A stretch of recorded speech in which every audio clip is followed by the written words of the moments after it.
día de hoy vamos a trabajar la parte de interpretación de las pruebas objetivas por medio del análisis psicométrico. Les mencionaba que cuando uno elabora una prueba objetiva, busca la calidad de esa prueba objetiva y que sea funcional para lo que pueda servir en el futuro y para que en el presente evalúe lo que se pretende evaluar. Para eso, nosotros hacemos un procedimiento en busca de esa calidad. Primero que nada, ya lo habíamos platicado la vez pasada, es importantísimo planificar el proceso de evaluación, entendiendo que el proceso de evaluación no es una prueba, no es un examen escrito, sino que es todo un momento en el cual vamos evidenciando que el estudiante está adquiriendo el aprendizaje que deseamos que tenga para alcanzar un logro, para alcanzar una competencia.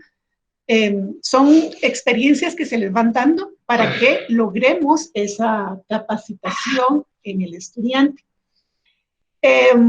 Nos vamos a enfocar básicamente en las pruebas objetivas que nos van a servir para evaluar los conocimientos. Ya vimos la vez pasada que hay diferentes instrumentos de evaluación para evaluar habilidades, para evaluar conductas y para evaluar conocimientos. En este caso, pues nos vamos a centrar, como les digo, en estos instrumentos. Tenemos que lograr, al momento de que vamos a elaborar un instrumento de prueba objetiva, un equilibrio entre la cantidad de temas que vamos a evaluar y el objetivo de su aprendizaje. No pueden estar divorciadas estas dos situaciones, porque en el objetivo vamos a plantear el logro que queremos alcanzar con cierto saber, con cierto tema, con cierto aprendizaje. Y esto tiene que tener un equilibrio. Yo he visto pruebas en donde entran 25 temas, 30 temas. Ahora he visto cuestionarios que tienen 25 categorías. Entonces, no, es demasiado. Tenemos que tener ese equilibrio. Seguidamente que logramos esa armonía entre temas y objetivos, tenemos que elaborar entonces una tabla de especificaciones en donde vamos a ver el nivel cognitivo que deseamos alcanzar, porque no todos los objetivos, no todos los logros van a estar en los mismos niveles cognitivos. Y eso lo vimos la vez pasada con las tablas de especificaciones, que era importante ver el verbo, ver la acción que queríamos alcanzar para poder hacer los ítems de la mejor manera. Seguidamente que se tiene ya la tabla de especificaciones, pues vamos al momento de redactar preguntas, pero preguntas hablábamos que sean estimuladoras del estudio. ¿Qué quiere decir? Del aprendizaje, que no sean preguntas únicamente memorísticas, que abro el libro y ya encontré la respuesta, sino que hagan pensar un poquito más al estudiante y que lo inviten a reflexionar en cuanto a ese saber o ese aprendizaje que se le está evaluando. Luego, para poder elaborar de mejor forma esas preguntas, hay una serie de recomendaciones técnicamente dadas para la redacción de preguntas sin distractores. Si nosotros respetamos esas recomendaciones, lo más probable es que ese reactivo va a estar bien estructurado. Vamos a entender reactivo al ítem, pregunta, cuestionario, cuestión, ¿verdad? Para que estemos en el mismo vocabulario. Al finalizar de hacer nuestras preguntas, hacemos la herramienta, perdón, el instrumento que vamos a aplicar. Una vez aplicado, ya nos tocaría realizar el análisis. Pero aquí hay una cuestión. Antes de aplicar el instrumento, también podemos realizar un análisis de cada pregunta para estar totalmente seguros que están bien elaboradas. Cuando se ha procesado el examen, cuando ya está elaborado y cuando ya fue aplicado, entonces viene el análisis que podría ser nuestro análisis psicométrico utilizando algunos software especializados para esto. En la presencialidad, si ustedes recuerdan, nosotros utilizábamos el Iteman. Actualmente tuvimos que migrar a la virtualidad y se está trabajando con la plataforma Moodle y en esa plataforma pues nos brinda algunas herramientas, algunas muy semejantes a lo que podría ser el Iteman, pero los resultados que nos da no son exactamente lo que nos da el Iteman. Más adelante se los voy a explicar un poquito más. Entonces, cuando hacemos una prueba, es importante que veamos o realicemos un análisis de calidad. Y ese análisis de calidad tiene que ir en función de la discriminación que tenga la prueba y las preguntas, la dificultad de los ítems y la prueba en general, la validez de los ítems y la prueba en general, y la confiabilidad de los ítems y la prueba en general. Vamos a ver. Tengo dificultad aquí con esta, aquí estamos. Entonces, viendo qué es la discriminación, para que todos estemos comprendiendo el vocabulario y poder entender al momento de hablar de discriminación, dificultad, etcétera, cuando nos presentan el informe, ya sabemos a qué se refiere. La unidad de evaluación, cuando les envía el informe, siempre les envía una introducción en donde van todas estas definiciones para que ustedes puedan estar retroalimentando estos vocabularios. Entonces, la discriminación es la precisión o es la medición de la precisión con la que una pregunta va a diferenciarse entre los sujetos con alto rendimiento o alto puntaje y los de bajo puntaje, que están siendo o han sido examinados. Los valores de la discriminación se van a ponderar entre -1 a +1 y se van a interpretar en que los valores negativos va a reflejar que la mayoría de estudiantes que no se prepararon o que han dado un bajo puntaje contestó esa pregunta. Si nos aparece un 0, posiblemente están en equilibrio, tanto los de alto rendimiento como bajo rendimiento o alto puntaje y bajo puntaje contestaron la pregunta o no la contestaron. Y en valores positivos nos va a indicar que la mayoría de las personas que se prepararon de mejor manera o que tienen un alto puntaje dentro de la prueba contestó esa pregunta. Cuando se habla de dificultad o facilidad, es el índice de dificultad o facilidad, su nombre lo indica, es el grado de complicación dificultad, lo difícil que es una pregunta para contestarla. Y va a medirse de 0 a 1. Aquí yo les copié la tablita que nosotros les estamos compartiendo actualmente. Esta es basada en módulo. Antiguamente les poníamos una tabla basada en el ITEMAM. Y varían un tanto los valores. En general, siempre va a ser valorado de 0 a 1. Aquí son como un poquito más meticulosos y nos dan un poquito más de detalle. Entre más se acerque la pregunta a 0, el valor, más difícil va a ser esa pregunta de acuerdo a los resultados que nos está dando este análisis. Entre más se acerque a 1, va a ser más fácil la pregunta. Y aquí tenemos algunos ejemplos. Extremadamente difícil o algo está mal con la pregunta va a ser menor del 5%. Aquí nos habla de porcentajes. Y extremadamente fácil va a ser entre 95 y 1%. Entonces, y 100%, perdón. Entonces, aquí nos damos cuenta que entre más se acerca a 1, va a ser más fácil, entre más se aleja de 1, va a ser más difícil. Ya cuando veamos el ejemplo vamos a comprender un poquito. Validez. Es el grado de precisión con que un instrumento mide lo que pretende medir. Y en validez nos interesa mucho la validez de contenido. Pero aquí la validez de contenido la vamos a establecer cualitativamente hablando. ¿Qué quiere decir? Que esto no se va a evaluar con un punteo en el análisis psicométrico. Posiblemente se va a evidenciar con un número, pero nosotros tenemos que preparar la validez de contenido previamente a la aplicación de nuestro examen. Entonces, ¿cómo lo vamos a lograr? Entendiendo que la prueba es una muestra representativa de los objetivos y contenidos, como les hablé al principio. Si nosotros planificamos nuestra prueba, lo más seguro es que vamos a poder ver con claridad cuáles son nuestros objetivos y qué contenidos debemos evaluar. Y eso nos va a dar un total de preguntas. Aquí les pongo un ejemplo, lo que les ponía de 25 temas. No voy a hacer un examen de 5 preguntas. porque entonces eso no va a ser una muestra representativa. Ahí tendría que poner por lo menos unas 3 preguntas por tema, pero echen lápiz, ¿cuánto saldría? 25 por 3, da 75 preguntas, estamos hablando de ese examen.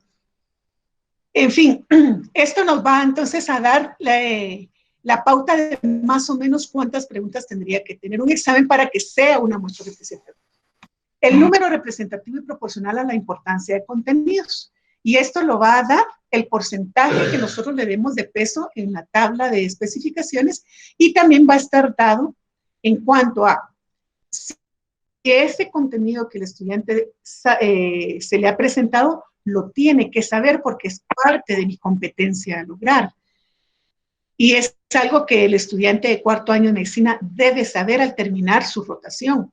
Entonces, ahí es donde yo voy sopesando el valor que le voy a dar en peso a ese tema o a ese saber. Recordemos que aquí estamos hablando de un equipo que va a elaborar la tabla.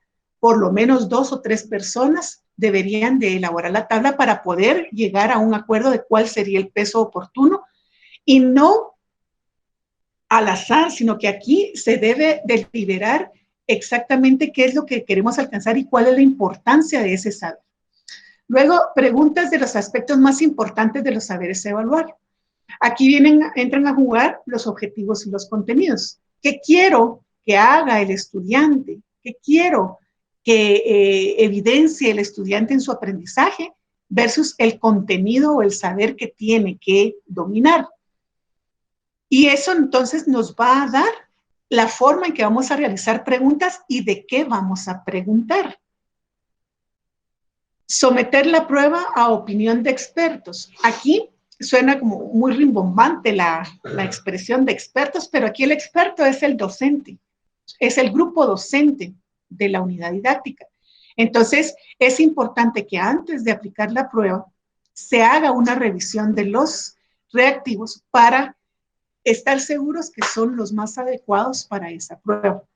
Y si algún reactivo previo a aplicación nos causa algún tipo de problema, seguro nos va a causar problema al momento de aplicarlo. Entonces es cuando se debe analizar ese reactivo y cambiarlo de una vez, corregirlo. Y aquí les puse, si se fijan, asteriscos, que esto nos lleva a la tabla de especificaciones, porque la tabla de especificaciones nos va a apoyar muchísimo para esta validez de contenido. Bien. Otra vez. Luego vamos a otro punto, que seguimos con el análisis de calidad. El último punto sería el coeficiente de consistencia interna o la confiabilidad o el alfa de Cronbach. En algunos lugares lo vamos a conseguir así. Esto lo que nos va a dar es una validez, nos va a indicar el grado de consistencia entre 2 medidas. Es el grado de exactitud con que un instrumento mide lo que debe medir. Es decir, que mi instrumento va a medir lo mismo en el grupo A que en el grupo B o en el grupo C.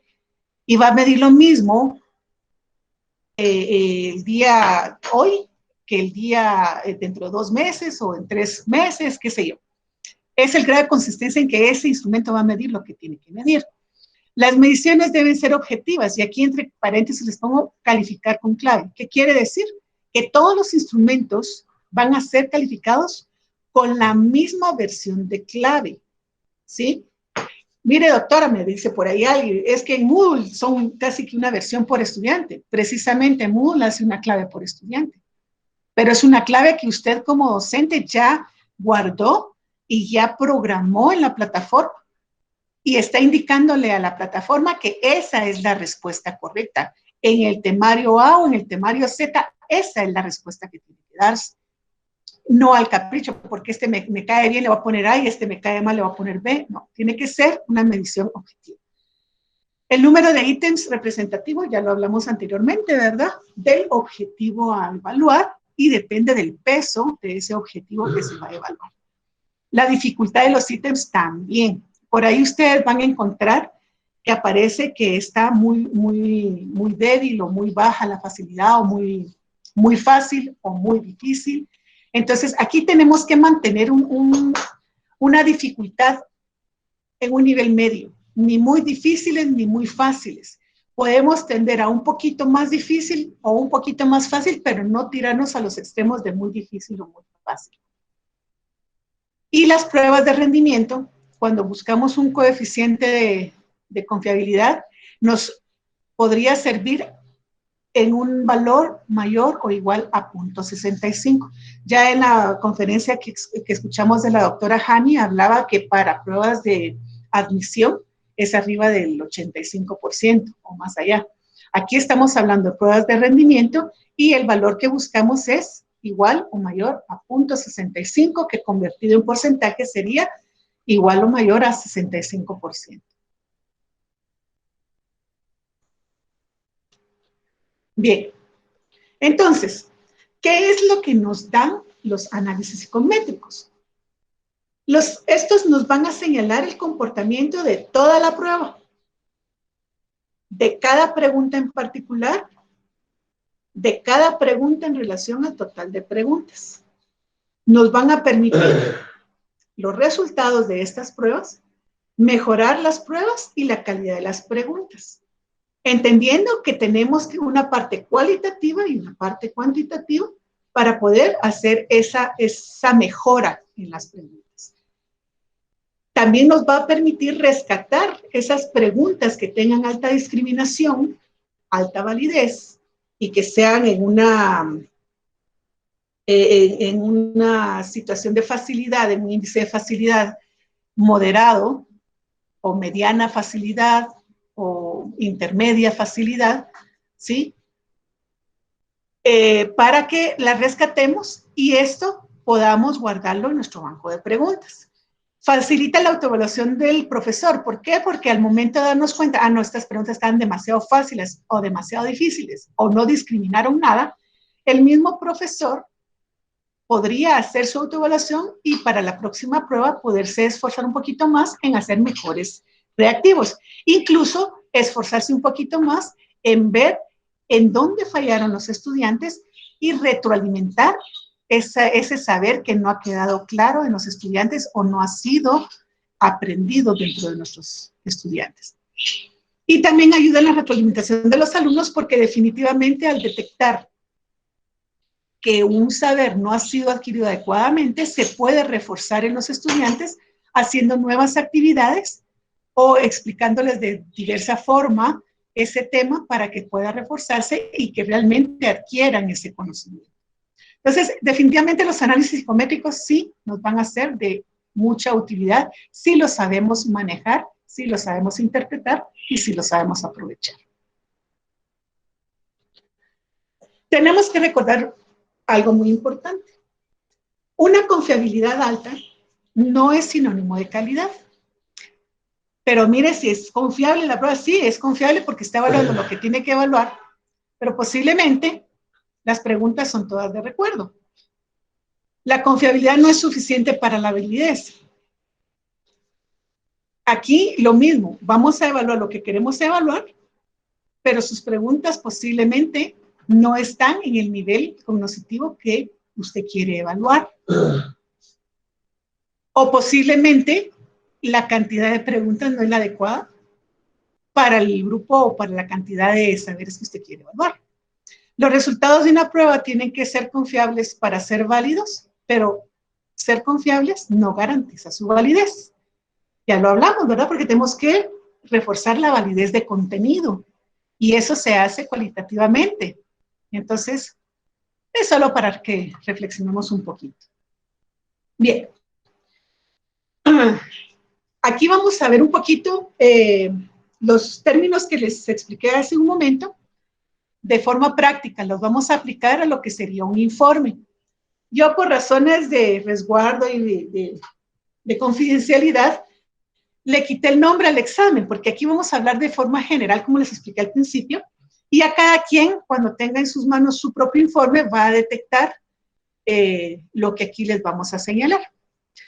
En el informe que se les presenta, van a tener su carátula que les dice esto.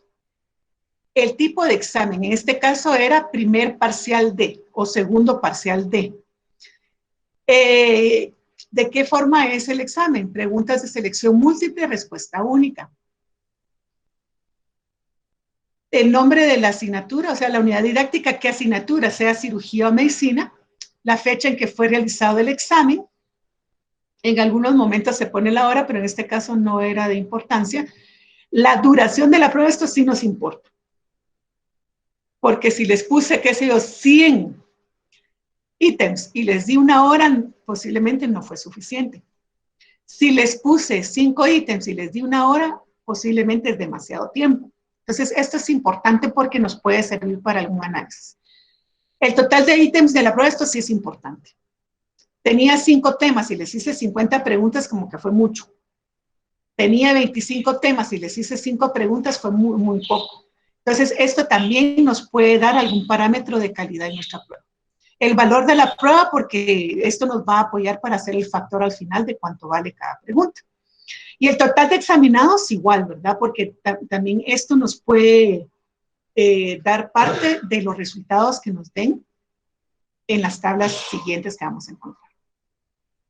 Esto es importante que vean que estamos trabajando ahora con la plataforma Moodle, por lo tanto aquí van a cambiar algunos términos, aunque se estén refiriendo a lo mismo que nosotros hablábamos en los análisis que trabajamos de forma presencial, aquí van a cambiar un poquito los términos y se hacen esas aclaraciones. En este informe vamos a tomar como total de examinados al número de intentos completados a la que hace referencia la plataforma Moodle. Vamos a ver. Bien. Esto entonces es una tabla real con datos reales de alguna asignatura real. Y lo que vamos a encontrar es los parámetros: promedio de todos los intentos, mediana de todos los intentos, desviación estándar, asimetría, kurtosis, coeficiente de consistencia interna o confiabilidad alfa, tasa de error, error estándar. Solo acá, de lo que les acabo de decir, era 65%, y aquí tenemos un 61.17. Solo acá podemos darnos cuenta que está menos de ese 65 que nos pide para que sea una prueba válida. Aquí nos baja, creo que es un 62, pero es importante que tomemos en consideración este dato. Luego, ¿cómo se interpreta? Tenemos el promedio de todos los intentos, un 55%, y la interpretación que ustedes van a recibir, que es lo que se hace en evaluación, se encuentra dentro del rango recomendado, que va de entre 50 al 75%. Cuando se habla de promedio, se dice que la mayoría de personas que se sometieron al examen contestó el 55% del examen, o contestó el 55% de las preguntas. ¿Sí? Si lo pasamos a punteo, ya sería el valor del punteo, ¿verdad? Pero aquí estamos hablando en porcentaje y se está hablando de preguntas trabajadas. La mediana de todos los intentos tiene un 54.33, dice que la mitad de la población evaluada obtuvo una nota menor o contestó menos del 54.33 de reactivos. La desviación estándar, 9.22, indica la variación de los puntajes respecto a la media y se encuentra fuera del rango recomendado, que Moodle nos dice que entre 12 y 18 es lo recomendado, lo que significa que las puntuaciones van a estar demasiado juntas, demasiado cercanas. La simetría skew dice que es positiva, lo que indica que hay una cola del lado derecho de la media. Yo les puse esta imagen para que podamos entender lo de las colas, porque a veces se vuelve un poco dificultoso cuando no se tiene la imagen. Por lo menos a mí me cuesta un poco cuando no veo imágenes. Y nos dice que la simetría es positiva, o sea que esta cola va a estar más tirada al lado derecho. Pero si ustedes se fijan, y todo lo que está debajo de la curva es población. La mayoría de la población está del lado izquierdo. Quiere decir que si nuestra media está acá, que es 55, perdón, si nuestra mediana está acá, que es 54.3, quiere decir que la mayoría de puntajes está por debajo de ese valor. Nuestra mediana también es un 55.01 y va a indicarnos que la mayoría está por debajo de ese valor. La kurtosis. indica que es negativa, lo que nos va a decir que la campana va a ser platicúrtica. Voy a regresar a la anterior diapositiva. A esto es a lo que se refiere. Platicúrtica, que va a ser más aplanada, quiere decir que todos los valores, no hay un valor que sobresalga sobre todo, sino que la mayoría van a estar semejantes y que ninguno sobresale sobre la media. Acá tenemos la normal, que sería esta, y la otra sería la, se me fue, leptocúrtica, creo que se llama la otra. Entonces, sí, es leptocúrtica. Sí, leptocúrtica. Gracias, Oli. Leptocúrtica, mesocúrtica y platicúrtica. Así es, gracias. Entonces, siguiendo con los datos obtenidos, tenemos que el coeficiente de consistencia interna o confiabilidad alfa lo tenemos en 61. Es menor a 64%. Aquí todavía nos ponen un 64, imagínense. Por lo que la confiabilidad debe revisarse para las pruebas de rendimiento. Esta prueba desde acá ya nos está indicando que se tiene que revisar la totalidad de la prueba. Bien, vamos un poquito más a lo minucioso. Esta tabla también la van a recibir o ya recibieron en el informe que ya se les mandó. Y es ítem por ítem.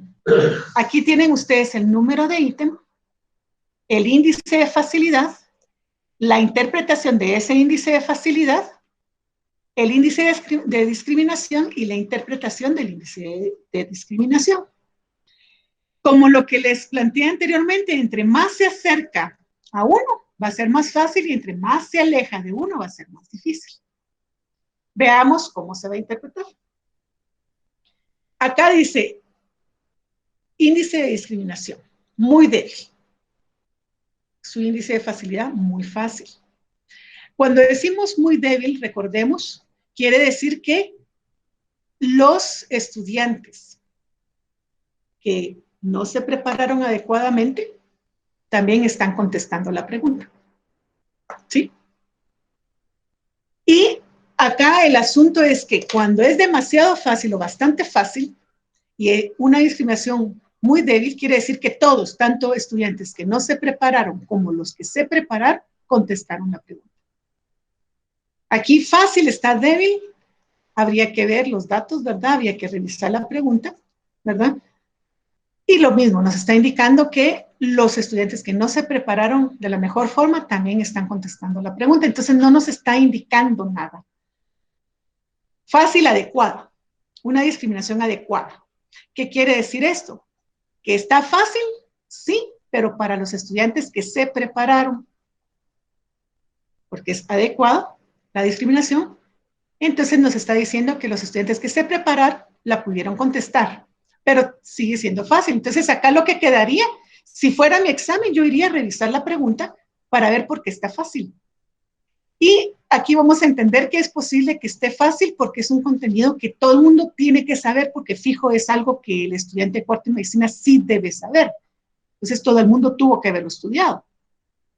¿Sí? Bien. Acá dice discriminación adecuada, correcta para el estudiante. Correcta para el estudiante, yo lo interpreto como que tiene una dificultad o un índice de facilidad moderado. O sea, que ni es difícil ni es fácil. Y es adecuada porque fue correcta para el estudiante que sí se preparó. El que no se preparó seguramente lo vio difícil. Muy débil, correcta para el estudiante. Índice de discriminación, muy débil, pero es correcta para el estudiante. Aquí vuelve nuevamente a darse el análisis. Es muy débil discriminación, ¿por qué? Porque tanto los que no se prepararon como los que se prepararon contestaron y está correcto el índice de facilidad, entonces es muy posible que este saber lo tenían que saber. Y a la hora de evaluarlo es algo de un contenido que fijo sí se debe evaluar.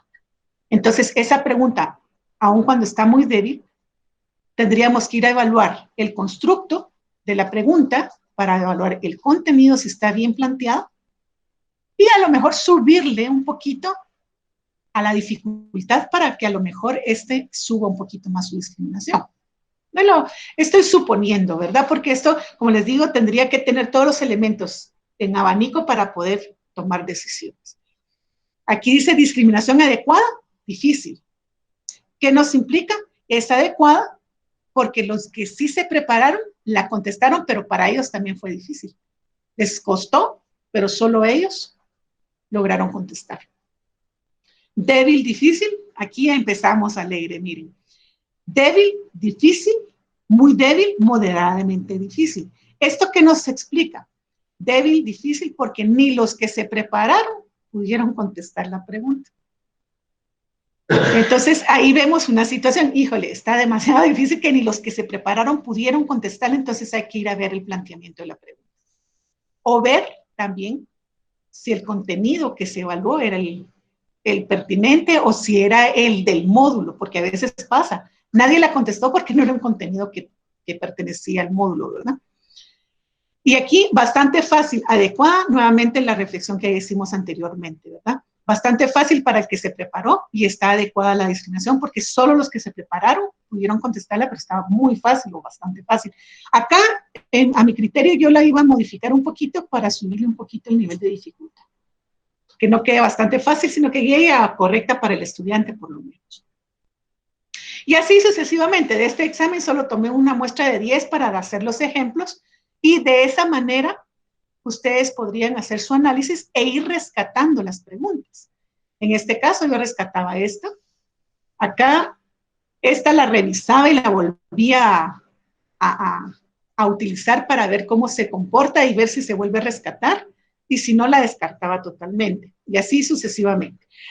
Pues aquí no apareció ninguna, pero es posible que salgan valores tan bajos o en negativo que le diga acá en la discriminación, mire, descarte esta pregunta, no sirve. O acá también, descarte esta pregunta, no sirve.